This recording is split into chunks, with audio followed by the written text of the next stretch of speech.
Welcome back to the channel, everyone. Today we're in the Freelander. Now on the Facebook pages, forums and that, they say about the little, especially on the TD4s like this one, going along a bit down in power. You get the an engine management light with an exclamation mark. Right, I'll show you what I mean. I'll turn it round and you see the one on the right. I turn the ignition on, and this one here, it's just gone out. Put it on again. There it is, that one there comes on, and usually find that will come on under load, towing or something, going uphill, and it will come off. Well, I'm going to explain how to fix it. Anybody with a basic toolkit should get around it. What to look for. It's basically to do with the fuel system and turbo hoses, that sort of thing. So I'll turn you around. Yeah, so it's to do with the turbo hoses, probably some other bits and bobs, but I should have filmed it, but I didn't, because I thought, am I sure I'm going to fix it? Because this car was suffering from it badly. It was down on power. It was a bit jittery and that. So I'm going to now show you how to make your TD4 better. Which this one has got all its horses back now. It tows beautiful, cruises at 70, 75, enough for 80. Before it wouldn't do that. It was hard work. So I'll take you around the car and show you what I did basically. So first of all, we're going to go to the offside back wheel where the fuel pump, the low pressure one, and the fuel filter live. Right, here we go.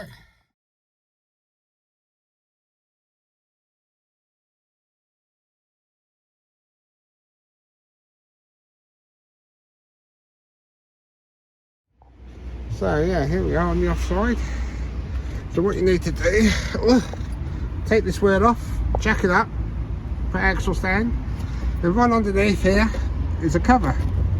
In there is the fuel filter and the fuel pump.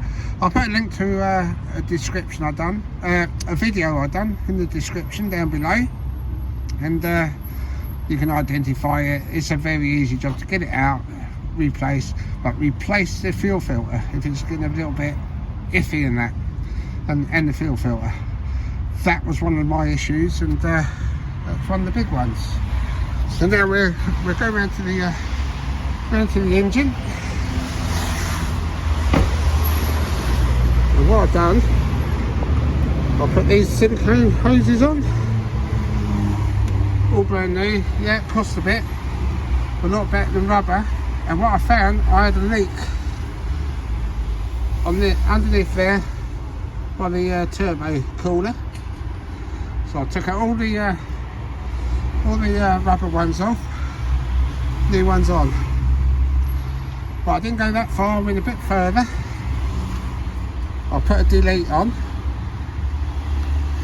took the EGR valve out, so it breathes better now, so you're not got the exhaust came back in.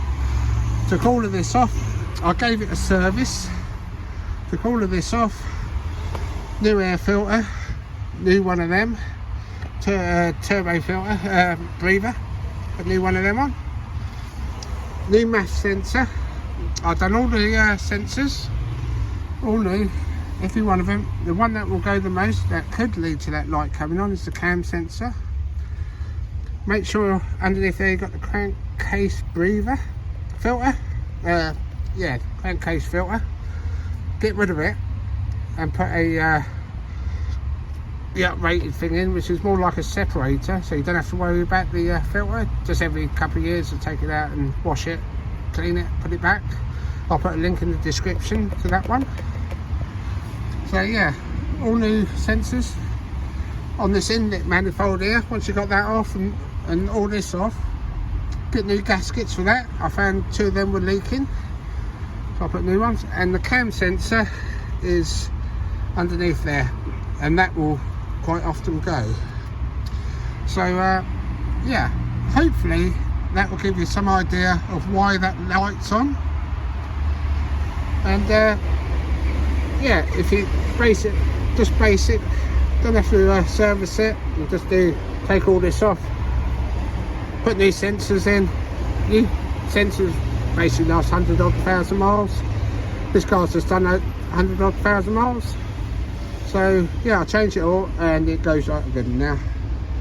It really does. So yes, I hope this little video is informative and will answer some questions of why you got little engine management light on with the exclamation mark.